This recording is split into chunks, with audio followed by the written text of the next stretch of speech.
दोस्तों नमस्कार। ये है मार्गदर्शन फॉर सिविल सर्विसेज। मैं अनुराग चौधरी। दोस्तों मार्गदर्शन एनसीईआरटी श्रृंखला में आज की वीडियो में आप पढ़ेंगे 9वीं कक्षा के विज्ञान का अध्याय 6 ऊतक। इस अध्याय में आप जानेंगे ऊतक क्या होते हैं, इनके कार्य क्या होते हैं, क्या पौधे और जंतु एक ही तरह के ऊतकों से बने होते हैं। इसके अलावा ऊतकों के प्रकार जैसे अस्थायी ऊतक, जंतु ऊतक क्या होते हैं, संयोजी ऊतक और पेशी ऊतक किन्हें कहा जाता है, तंत्रिका ऊतक क्या होता है, इन सब के बारे में और इनके कार्य क्या होते हैं। और अंत में आप जानेंगे इस अध्याय का सारांश, यानी आपने इस अध्याय के अंतर्गत क्या पढ़ा है। तो आइए शुरू करते हैं 9वीं कक्षा के विज्ञान का अध्याय 6 ऊतक। ऊतक यानी टिश्यू। दोस्तों पिछले अध्याय में आपने ये पढ़ा था कि सभी जीवित प्राणी, पौधे जो होते हैं ये कोशिकाओं यानी सेल के बने होते हैं। एक कोश की जीवों में सभी मौलिक कार्य एक ही कोशिका द्वारा किया जाता है, जैसे अमीबा और पैरामीशियम में। इसके अलावा जो बहुकोश की जीव होते हैं इसमें लाखों कोशिकाएं होती हैं। इनमें से अधिकतर कोशिकाएं कुछ ही कार्यों को संपन्न करने में सक्षम होती हैं और प्रत्येक विशेष कार्य कोशिकाओं के विभिन्न समूहों द्वारा किए जाते हैं। कोशिकाओं के ये समूह एक विशिष्ट कार्य को ही अति दक्षतापूर्वक संपन्न करने के लिए सक्षम होते हैं। मनुष्यों में पेशी कोशिका फैलती और सिकुड़ती है, जिससे कि गति होती है। तंत्रिका कोशिकाएं संदेशों की वाहक होती हैं। रक्त ऑक्सीजन, भोजन, हार्मोन और अपशिष्ट पदार्थों का वहन करता है।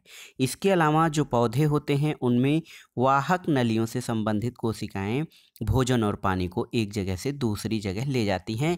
इनमें से एक जाइलम होता है, एक फ्लोएम होता है। आपको बताना है कि जाइलम और फ्लोएम किस किस चीज़ का परिवहन करते हैं। कमेंट बॉक्स में आपका इसका उत्तर देना है। दोस्तों एक कोश की जीवों में तो जो क्रिया होती है वो आसान होती है, सरल होती है, लेकिन बहुकोश की जीवों में श्रम विभाजन होता है। शरीर के अंदर ऐसी कोशिकाएं जो एक तरह के कार्य को संपन्न करने में दक्ष होती हैं सदैव एक समूह में होती हैं। इससे ये पता चलता है कि शरीर के अंदर एक निश्चित कार्य एक निश्चित स्थान पर कोशिकाओं के एक विशिष्ट समूह द्वारा किया जाता है और कोशिकाओं का यह विशिष्ट समूह ऊतक कहलाता है। यानी कोशिका हमारे जीवन की या हमारे संरचना की प्रथम या मौलिक इकाई होती है और कोशिकाओं का विशिष्ट समूह जो एक ही प्रकार के कार्य करने में सक्षम या दक्ष होता है ऊतक या टिश्यू कहलाता है। ये ऊतक अधिकतम दक्षता के साथ कार्य कर सकने के लिए एक विशिष्ट क्रम में व्यवस्थित होते हैं, जैसे रक्त, फ्लोएम और पेशी ऊतक के जो हैं रक्त, फ्लोएम तथा पेशी जो हैं ये ऊतक के उदाहरण हैं। तो रक्त भी एक प्रकार का ऊतक है। दोस्तों जो कोशिकाएं एक आकृति में समान होती हैं और किसी कार्य को एक साथ संपन्न करती हैं समूह में एक ऊतक का निर्माण करती हैं। तो ऊतक जो है वो एक प्रकार से समूह या सम्मिलन होता है विशिष्ट प्रकार की कोशिकाओं का। आइए जानते हैं कि क्या पौधे और जंतु एक ही तरह के ऊतकों से बने होते हैं। दोस्तों पौधे और जंतुओं की संरचनाएं समान होती हैं या दोनों समरूप कार्य करते हैं, इन सब के बारे में जानते हैं। देखिए पौधे और जंतु दोनों में अंतर होता है। ये अंतर किस आधार पे होता है। पौधे स्थिर होते हैं, वे गति नहीं करते। इसके अधिकांश ऊतक सहारा देने वाले होते हैं और पौधे को संरचनात्मक शक्ति प्रदान करते हैं। ऐसे अधिकांश ऊतक मृत भी होते हैं और ये मृत ऊतक जीवित ऊतकों के समान ही यांत्रिक शक्ति प्रदान करते हैं और उन्हें कम अनुरक्षण की आवश्यकता होती है। लेकिन जंतुओं में क्या है, जंतु जो है भोजन, साथी और आश्रय की खोज में इधर उधर विचरण करते हैं, यानी ये स्थिर नहीं होते हैं बल्कि चलायमान होते हैं। ये पौधों की अपेक्षा ऊर्जा का अधिक उपयोग करते हैं और जंतुओं के अधिकांश ऊतक जीवित होते हैं। तो जंतु और पौधों के बीच उनकी वृद्धि के प्रतिरूप यानी मॉडल में एक और भिन्नता है कि पौधों की वृद्धि कुछ क्षेत्रों में ही सीमित रहती है, जबकि जंतुओं में ऐसा नहीं होता है। पौधों के कुछ ऊतक जीवन भर विभाजित होते रहते हैं, ऐसे ऊतक कुछ क्षेत्रों में ही सीमित रहते हैं। ऊतकों की विभाजन क्षमता के आधार पे पौधों के ऊतक का वर्गीकरण किया जाता है।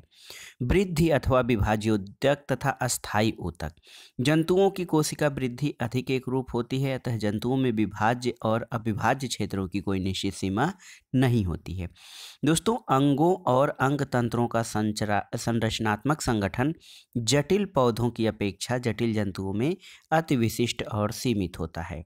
ये मूल अंतर जीवधारियों के दो महत्वपूर्ण समूहों के जीवन यापन के विभिन्न तरीकों को दर्शाता है, विशेषकर भोजन करने की प्रक्रिया में। संरचनात्मक संगठन जो होता है, एक ओर पौधों के गतिहीन अस्तित्व और दूसरी ओर जंतुओं के प्रचलन के लिए अंग तंत्रों के विकास के लिए विभिन्न प्रकार से अनुकूलित होते हैं। आइए जानते हैं कुछ पौधों और जंतुओं और पौधों के संदर्भ में जो ऊतक हैं उनके बारे में। यहाँ पर देखिए, सबसे पहले हम पादप ऊतक के बारे में जानते हैं। और पादप ऊतक में भी विभाज्योतक ऊतक, प्याज के मूल में जो वृद्धि होती है वो देखिए किस प्रकार से होती है, इस संरचना में दिखाया गया है। दोस्तों, प्याज के ऊतक में जो वृद्धि होती है, पौधों के में जो वृद्धि होती है कुछ निश्चित से क्षेत्रों में ही होती है, आपने पढ़ा है। और ऐसा विभाजित ऊतकों के उन भागों में पाए जाने के कारण होता है। ऐसे ऊतकों को विभाज्योतक या मेरिस्टेमेटिक टिश्यू कहा जाता है। और ये विभाज्योतक किस भाग में स्थित होते हैं? विभाज्योतक की उपस्थिति वाले क्षेत्रों के आधार पर इन्हें शीर्षस्थ, कैम्बियम और अंतर्विष्ट भागों में विभाजित किया जाता है।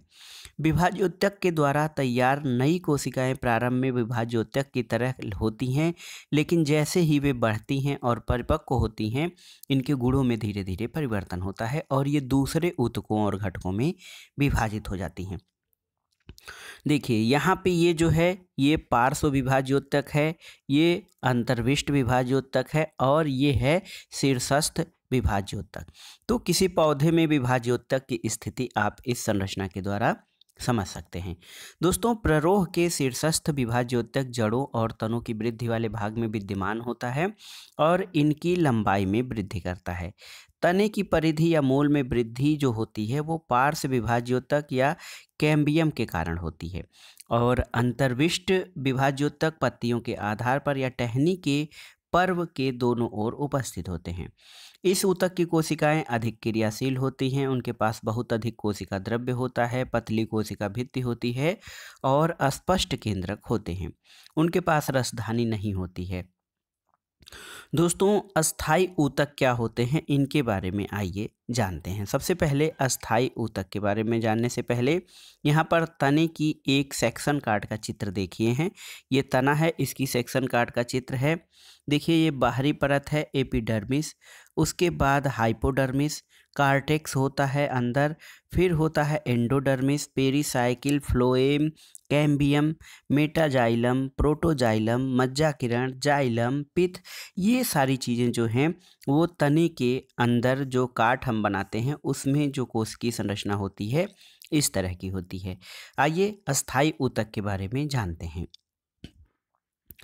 दोस्तों, विभाज्योतक द्वारा बनी कोशिकाएं क्या होती हैं? ये एक विशिष्ट कार्य करती हैं और विभाजित होने की शक्ति खो देती हैं, जिनके फलस्वरूप वो अस्थाई ऊतक का निर्माण करती हैं। और इस प्रकार होता ये है कि एक विशिष्ट कार्य करने के लिए अस्थाई रूप और आकार लेने की क्रिया को विभेदीकरण कहते हैं। और विभाज्योतक की कोशिकाएं विभाजित होकर विभिन्न प्रकार के अस्थाई ऊतकों का निर्माण करती हैं। दोस्तों, अस्थाई ऊतक जो हैं, विभिन्न प्रकार के ऊतक यहाँ पे पहले हम जान लेते हैं। पैरेन्काइमा अनुप्रस्थ सेक्शन, अनुदैर्घ्य सेक्शन, कैलेनकाइमा और अनुप्रस्थ सेक्शन तथा अनुदैर्घ्य सेक्शन। यहाँ पर अंतराकोशिकीय स्थान देखिए किस तरह से दिखाया गया है, कोशिकाओं के बीच में होता है।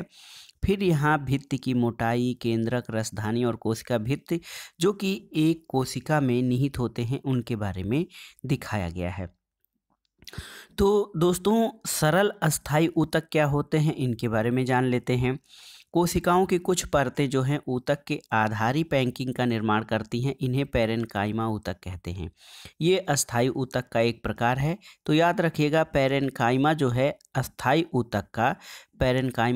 अस्थाई ऊतक का एक प्रकार होता है। दोस्तों, ये पतली कोशिका भित्ति वाले सरल कोशिकाओं का बना होता है और ये कोशिकाएं जीवित होती हैं। ये प्रायः बंधन मुक्त होती हैं और इस प्रकार के ऊतक की कोशिकाओं के मध्य में काफ़ी स्थान यानी अंतराकोशिकीय स्थान पाया जाता है। ये ऊतक पौधों को सहायता प्रदान करते हैं और भोजन का भंडारण करने में सहायक होते हैं। कुछ पैरेन्काइमा जो होते हैं ऊतकों में क्लोरोफिल भी पाया जाता है, जिसके कारण प्रकाश संश्लेषण की क्रिया संपन्न होती हैं और इस स्थिति में ऊतकों को क्लोरेन्काइमा यानी हरित ऊतक कहा जाता है। जलीय पौधों में पैरेन्काइमा की कोशिकाओं के मध्य हवा की बड़ी गुहिकाएं होती हैं जो पौधों को तैरने के लिए उत्प्लावन बल प्रदान करती हैं और इस प्रकार के पैरेन्काइमा को एरेन्काइमा कहा जाता है। तने और जड़ों के पैरेन्काइमा जो होते हैं ये पोषण करने वाले पदार्थ और जल का संग्रहण करते हैं। पौधों में लचीलेपन का गुण एक अन्य अस्थायी ऊतक कालेन्काइमा के कारण होता है। तो याद रखिएगा, पौधों में जो लचीलापन है वो एक अस्थायी ऊतक कालेन्काइमा के कारण होता है। पौधों के विभिन्न भागों में पत्ती तना में बिना टूटे हुए लचीलापन आता है और ये पौधों को यांत्रिक सहायता भी प्रदान करता है। हम इस ऊतक को एपिडर्मिस के नीचे पर्णवृत्त में पाते हैं।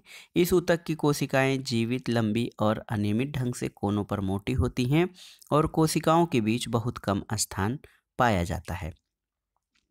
दोस्तों, एक और ऊतक का प्रकार है, उसको स्क्लेरेन्काइमा कहा जाता है। ये ऊतक पौधों को कठोर और मजबूत बनाता है। नारियल के रेशे युक्त छिलके जो होते हैं ये स्क्लेरेन्काइमा ऊतक से बने होते हैं। इस ऊतक की कोशिकाएं जो होती हैं मृत होती हैं, लंबी और पतली होती हैं क्योंकि इस ऊतक की भित्ति लिग्निन के कारण मोटी होती है। लिग्निन क्या है? लिग्निन जो है कोशिकाओं को दृढ़ बनाने के लिए सीमेंट का कार्य करने वाला एक रासायनिक पदार्थ है। तो याद रखिएगा, लिग्निन कोशिकाओं को दृढ़ बनाने के लिए सीमेंट का कार्य करने वाला एक रासायनिक पदार्थ होता है। ये जो भित्तियां होती हैं इतनी मोटी होती हैं कि कोशिकाओं के भीतर कोई आंतरिक स्थान नहीं होता है और यह ऊतक तने में संवहन बंडल के समीप, पत्तियों की सिराओं में, बीजों के फलों के कठोर छिलकों में उपस्थित होता है और ये पौधों के भागों को मजबूती प्रदान करता है। दोस्तों, कोशिकाओं की सबसे बाहरी परत एपिडर्मिस होती है। शुष्क स्थानों पर मिलने वाले पौधों में एपिडर्मिस मोटी हो सकती है। ये जल की हानि कम करके पादपों की रक्षा करती है और पौधों की पूरी सतह एपिडर्मिस से ढकी होती है। एपिडर्मल जो कोशिका होती है पौधों की बाह्य सतह पर एक मोम जैसी जल प्रतिरोधी परत बनाती है जो जल की हानि के विरुद्ध यांत्रिक आघात और परजीवी कवक के प्रवेश से पौधों की रक्षा करती है। एपिडर्मल कोशिकाओं का उत्तरदायित्व रक्षा करने का है। याद रखिएगा, एपिडर्मल जो कोशिकाएं होती हैं इनका उत्तरदायित्व रक्षा करने का है। इनकी कोशिकाएं बिना किसी अंतरकोशिकीय स्थान के अछिन्न परत बनाती हैं और अधिकांश जो एपिडर्मल कोशिकाएं होती हैं ये अपेक्षाकृत चपटी होती हैं और उनकी बाह्य और पार्श्व भित्तियां उनकी आंतरिक भित्तियों से मोटी होती हैं। इसके अलावा दोस्तों, जो जड़ें होती हैं, जड़ की एपिडर्मल कोशिकाएं ये पानी को सोखने का कार्य करती हैं। उनमें बाल जैसे प्रवर्ध होते हैं। जड़ों की कुल अवशोषक सतह इससे बढ़ जाती है और उनकी पानी सोखने की शक्ति में वृद्धि होती है। मरुस्थली पौधों में बाहरी सतह वाले एपिडर्मिस में क्यूटिन एक जल अवरोधक रासायनिक पदार्थ होता है। क्यूटिन क्या है? ये एक जल अवरोधक रासायनिक पदार्थ है। दोस्तों, जैसे जैसे वृक्ष की आयु बढ़ती है उसके बाह्य सुरक्षात्मक ऊतकों में कुछ परिवर्तन आता है। एक दूसरे विभाज्योतक की पट्टी तने के एपिडर्मिस का स्थान ले लेती है और बाहरी सतह की कोशिकाएं इस सतह से अलग हो जाती हैं। ये पौधों पर कुछ परतों वाली मोटी छाल का निर्माण करती है और इन छालों की कोशिकाएं मृत होती हैं। ये बिना अंतःकोशिकीय स्थानों के व्यवस्थित होते हैं। इनकी भित्ति पर सुबरिन नामक रसायन होता है। सुबरिन रसायन का क्या काम है? तो इन छालों को हवा और पानी के लिए अभेद्य बनाने का काम सुबरिन का होता है। इसके अलावा दोस्तों, जटिल अस्थायी ऊतक भी होते हैं। अभी तक आपने सरल अस्थायी ऊतकों के बारे में पढ़ा है। देखिए, क्या होता है कि साधारण अस्थायी ऊतक एक ही तरह के दिखाई देते हैं, लेकिन अन्य प्रकार के अस्थायी ऊतक जो हैं जटिल ऊतक कहलाते हैं। जटिल ऊतक एक से अधिक प्रकार की कोशिकाओं से मिलकर बने होते हैं। ये सभी एक साथ मिलकर एक इकाई की तरह कार्य करते हैं। जाइलम और फ्लोएम इसी प्रकार के जटिल ऊतकों के उदाहरण हैं। और याद रखिएगा, हमने आपसे अध्याय के प्रारंभ में ही जाइलम और फ्लोएम के बारे में पूछा था कि इनका कार्य क्या है। दोस्तों, जाइलम और फ्लोएम दोनों संवहन ऊतक हैं और ये मिलकर संवहन बंडल का निर्माण करते हैं। ये ऊतक बड़े पौधों की बहुत विशेषता है जो कि उनको स्थलीय वातावरण में रहने के अनुकूल बनाती है।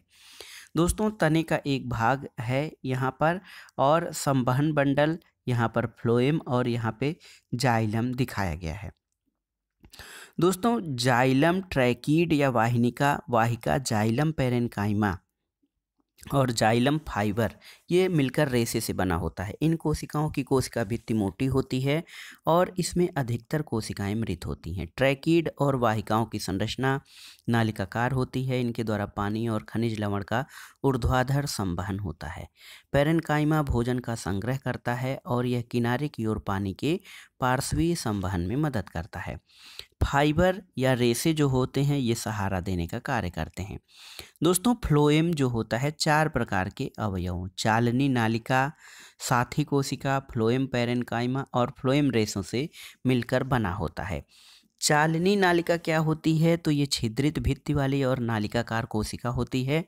फ्लोएम जो होते हैं जाइलम के असमान पदार्थों की कोशिकाओं में दोनों दिशाओं में गति करा सकते हैं। फ्लोएम पत्तियों से भोजन को पौधों के विभिन्न भागों तक पहुंचाता है और रेशों को छोड़कर फ्लोएम कोशिकाएं जीवित कोशिकाएं होती हैं। यहाँ पर इनका चित्र दिखाया गया है फ्लोएम और जाइलम कोशिकाओं का, आप इसे देख सकते हैं। दोस्तों जंतु ऊतक क्या होते हैं? हमने अभी तक जो है पादप ऊतक के बारे में पढ़ा है। अब आइए जंतु ऊतकों के बारे में जानते हैं। जब हम सांस लेते हैं और अपनी छाती की गति को महसूस करते हैं, शरीर के ये अंग कैसे गति करते हैं, इसके लिए हमारे पास कुछ विशेष कोशिकाएं होती हैं जिनको हम पेशीय कोशिकाएं कहते हैं। पेशी कोशिकाओं के यहाँ उदाहरण हैं आमाशय है, चिकने पेशी रेशे हैं। देखिए केंद्रक इसमें और चिकने पेशी रेशे ये कोशिका की विशेषता होती है। दोस्तों जो हम सांस लेते हैं तो कोशिकाओं में गति होती है। कोशिकाओं का फैलना और सिकुड़ना यही अंगों को गति प्रदान करता है। सांस लेते समय आप जानते हैं कि हम ऑक्सीजन ग्रहण करते हैं। ये ऑक्सीजन कहाँ जाती है? तो ये ऑक्सीजन फेफड़ों के द्वारा अवशोषित की जाती है और रक्त के साथ शरीर की सभी कोशिकाओं तक पहुंच जाती है। कोशिकाओं को ऑक्सीजन की आवश्यकता क्यों होती है? तो दोस्तों माइटोकांड्रिया का कार्य जो है इस प्रश्न के हल के लिए एक संकेत देता है। माइटोकांड्रिया कोशिका का ऊर्जा घर है। दोस्तों रक्त अपने साथ विभिन्न पदार्थों को शरीर में एक स्थान से दूसरे स्थान तक ले जाता है। उदाहरण के लिए यह भोजन और ऑक्सीजन को सभी कोशिकाओं तक पहुंचाता है। ये शरीर के सभी भागों से अपशिष्ट पदार्थों को एकत्रित करके यकृत और वृक्क तक उत्सर्जन के लिए पहुंचाता है।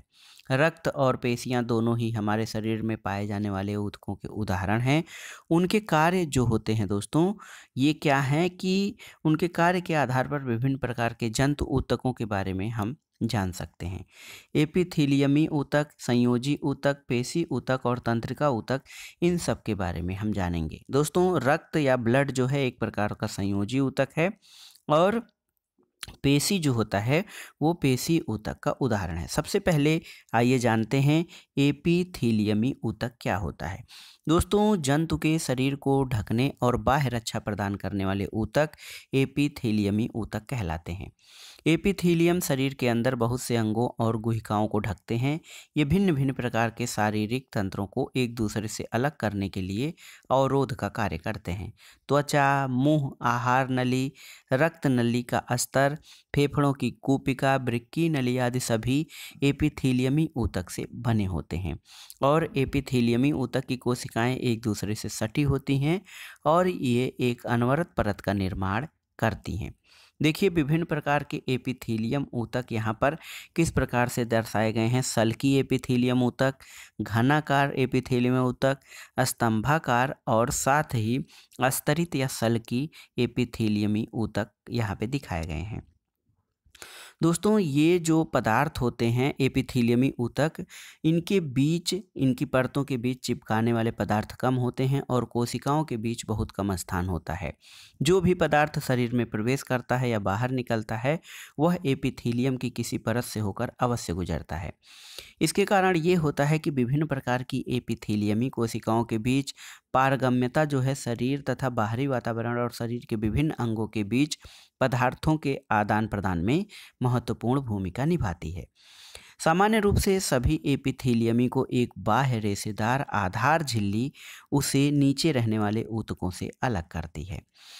दोस्तों एपिथेलियमी ऊतक की संरचनाएं विभिन्न प्रकार की होती हैं जो उनके कार्यों पर निर्भर करती हैं। जैसे कोशिकाओं में रक्त नलिका, अस्तर या कूपिका जहां पदार्थों का संवहन वर्णात्मक पारगम्य झिल्ली के द्वारा होता है, वहां पर चपटी एपिथेलियमिक ऊतक कोशिकाएं पाई जाती हैं। इनको सरल सल्की एपिथीलियम कहते हैं। ये अत्यधिक पतली और चपटी होती हैं, कोमल अस्तर का निर्माण करती हैं। आहार नली और मुंह का अस्तर सल्की एपिथीलियम से ढका होता है। शरीर का रक्षात्मक कवच अर्थात त्वचा इन्हीं सल्की एपिथीलियम से बनी होती है। त्वचा की एपिथीलियमी कोशिकाएं जो होती हैं, इनको फटने और कटने से बचाने के लिए कई परतों में व्यवस्थित होती हैं। चूँकि ये कई परतों के पैटर्न में व्यवस्थित होती हैं, इसलिए इन एपिथीलियम को अस्तरित सल्की एपिथीलियम कहा जाता है। दोस्तों जहां अवशोषण और स्राव होता है, जैसे आंत की भीतरी अवस्था में, वहां लंबी एपिथीलियमी कोशिकाएं मौजूद होती हैं। ये स्तंभाकार एपिथीलियमी अवरोध को पार करने में सहायता करती हैं। और सांस नली में स्तंभाकार एपिथीलियमी ऊतक होते हैं जो कि एपिथीलियमी ऊतक की कोशिकाओं की सतह पर बाल जैसी रचनाएं होती हैं। ये पच्छाम गति कर सकते हैं और इनकी गति श्लेष्मा के आगे स्थानांतरित करके साफ करने में सहायता करती है। घनाकार एपिथीलियम वृक्कीय नली तथा लार ग्रंथ की नली के अस्तर का निर्माण करता है। यहाँ उसे यांत्रिक सहारा प्रदान करता है। ये एपिथीलियम कोशिकाएं प्रायः ग्रंथि कोशिका के रूप में अतिरिक्त विशेषता अर्जित करती हैं। कभी कभी एपिथीलियमी ऊतक जो होते हैं, ये कुछ भाग अंदर की ओर मुड़ा होता है और एक बहुकोश की ग्रंथि का निर्माण करता है। ये ग्रंथिल एपिथीलियम कहलाता है। आगे आइए जानते हैं दोस्तों संयोजी ऊतक के बारे में। आप रक्त के बारे में जानते हैं कि रक्त जो हमारा रुधिर होता है, एक प्रकार का संयोजी ऊतक है। इसे संयोजी ऊतक क्यों कहा जाता है? दोस्तों संयोजी ऊतक क्या होता है? तो संयोजी ऊतक की कोशिकाएं आपस में कम जुड़ी होती हैं और अंतराकोशी आघात्री में धंसी होती हैं। ये आधात्री जेली की तरह सघन, कठोर या तरल हो सकती है और आधात्री की प्रकृति जो होती है विशिष्ट संयोजी ऊतक के कार्यों के अनुसार बदलती रहती है।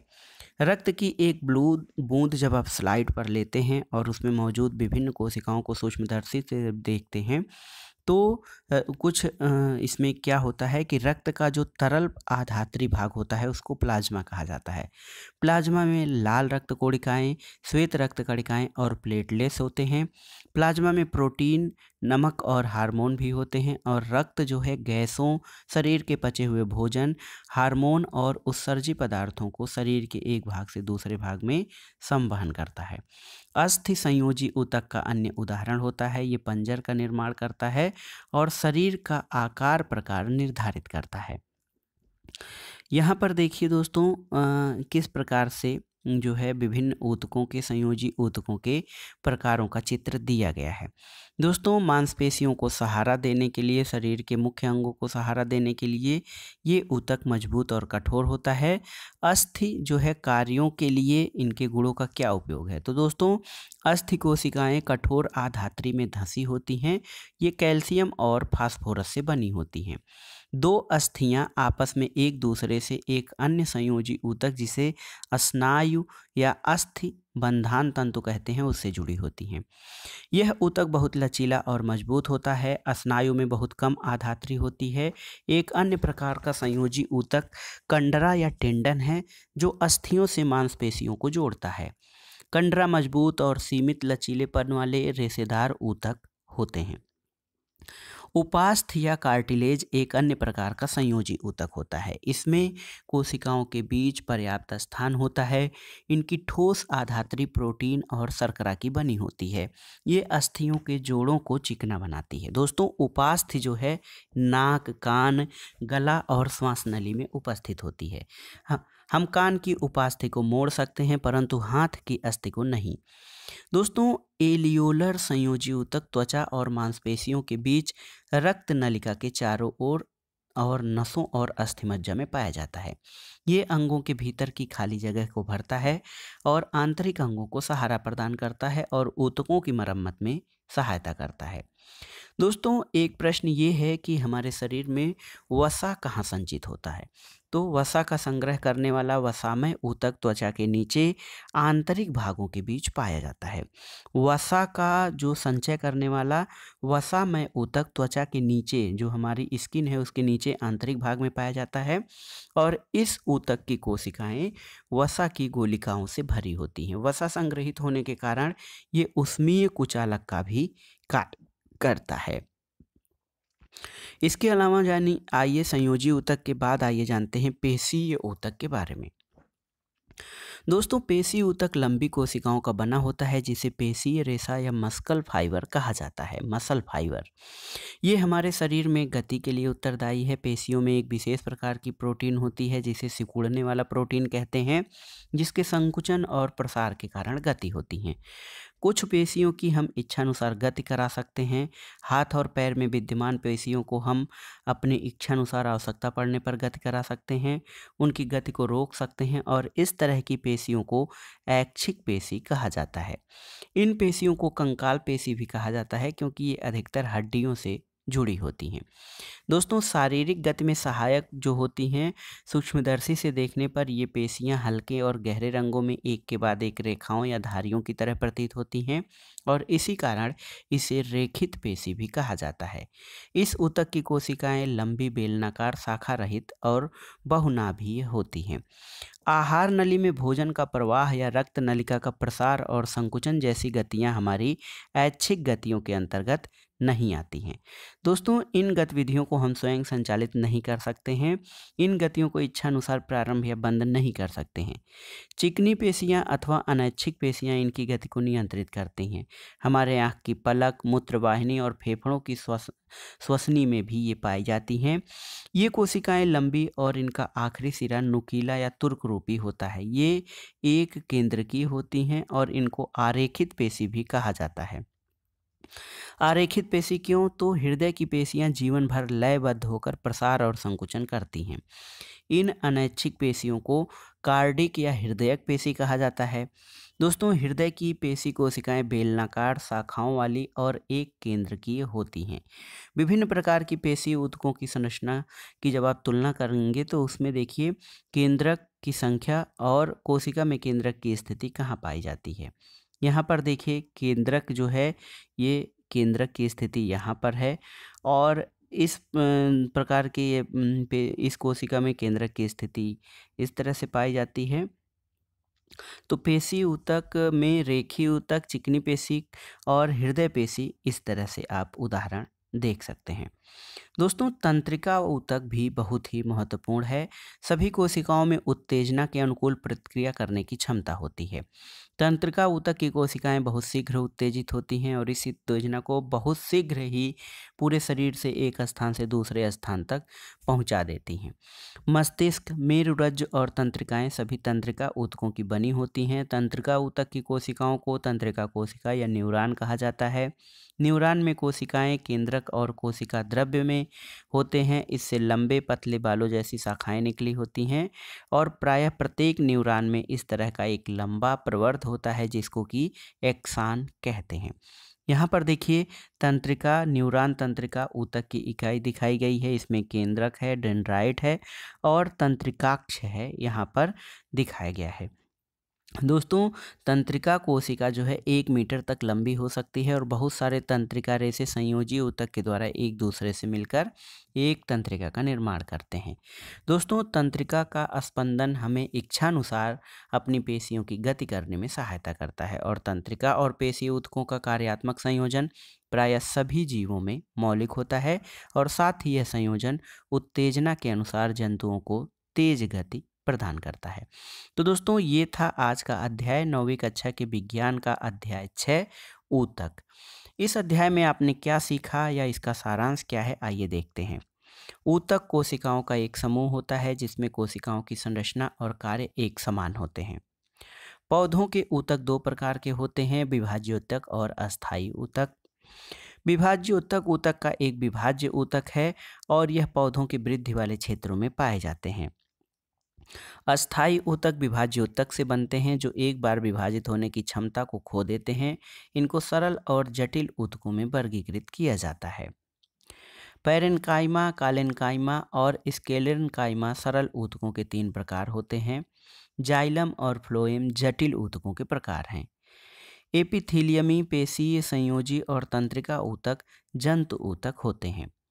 आकृति और कार्य के आधार पर एपिथीलियमी ऊतक को सल्की, घनाकार, स्तंभाकार, रोमी और ग्रंथिल श्रेणियों में वर्गीकृत किया जाता है। हमारे शरीर में विद्यमान संयोजी ऊतक जो होते हैं वो एरियोओलर, एडिपोज, अस्थिकंडरा, स्नायु, उपास्थि और रक्त, ये हमारे शरीर में विद्यमान संयोजी ऊतक होते हैं। पेशी ऊतक 3 प्रकार के होते हैं, रेखित, आरेखित और कार्डिक यानी हृदयक पेशी।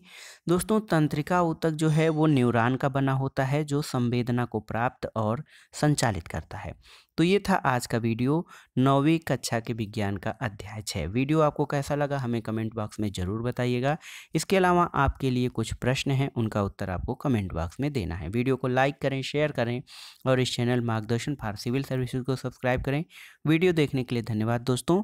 नमस्कार।